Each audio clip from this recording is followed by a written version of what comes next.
données sont très diverses en nature. Depuis les statistiques classiques de type champ de variables numériques ou de modalités, comme par exemple bleu, commande passée, fortement structurées dans un tableau homogène, jusqu'aux images, sons, vidéos, extraits de textes libres, conversations électroniques, traces de navigation sur la toile, ou chroniques temporelles de géolocalisation, données éparses et hétérogènes.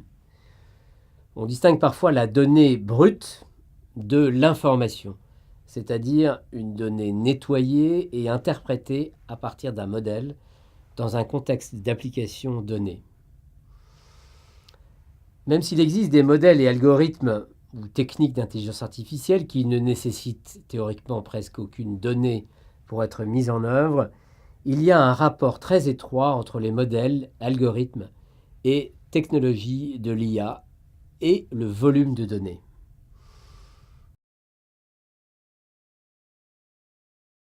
Historiquement, les premiers modèles, algorithmes et applications de l'IA étaient principalement construits et programmés à partir d'une connaissance ou expertise rassemblée ad hoc. La modélisation et la simulation des grands systèmes industriels, tout d'abord, s'est faite principalement par l'incorporation de lois physiques issues des sciences de l'ingénieur dans des modèles et solveurs numériques permettant de prédire la résistance d'un avion ou la météorologie des jours à venir à partir de données, disons, relativement limitées en catégories comme les paramètres ou les conditions initiales. Les systèmes experts, bases de règles et autres regex des années 80 ensuite, encodant l'expertise métier, des motifs déterminés d'avance sur les libellés, les dictionnaires, etc., ont permis d'automatiser la reconnaissance, le classement, voire la décision sur des processus d'entreprise. Corrélativement, l'apprentissage statistique ou automatique, machine learning, s'est développé progressivement sur une approche de plus en plus centrée sur les données, avec de moins en moins de règles ou lois a priori, dont le deep learning est un prolongement logique. Prenons l'exemple très schématique d'un tel learner ou prédicteur.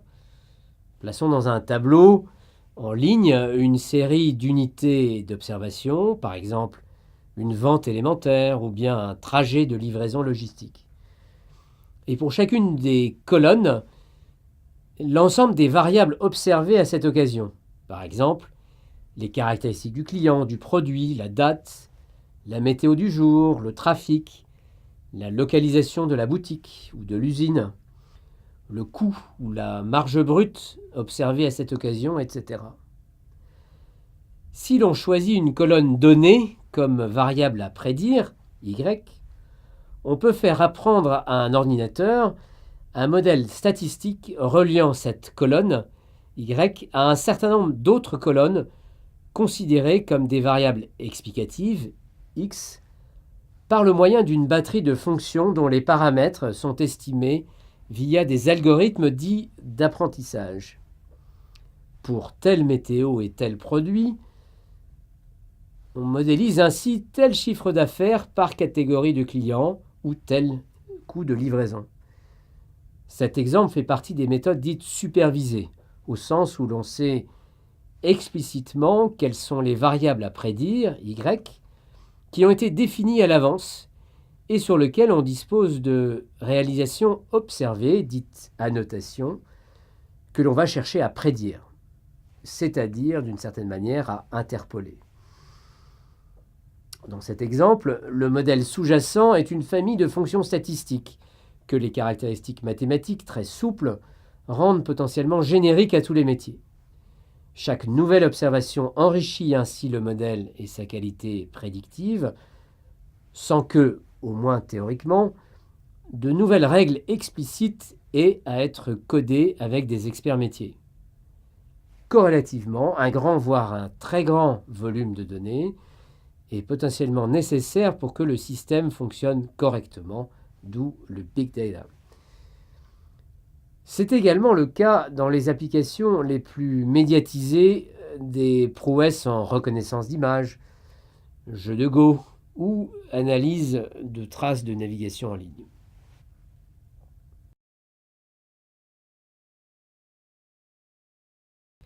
La mode massive du deep learning ne doit pas nous faire oublier que l'apprentissage nécessite en général un volume de données suffisamment massif, n, et ce d'autant plus que la complexité, qu'on peut schématiser par P, le nombre de degrés de liberté du système, est élevé, d'où le ratio n sur P.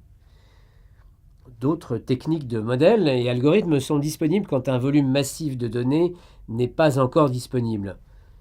Et souvent, il peut être plus intéressant encore de rechercher un compromis entre technologies d'apprentissage et formalisation de l'expertise métier, voire modèle de sciences de l'ingénieur. Cela aide également à la robustesse des calculs, comme on le verra plus tard.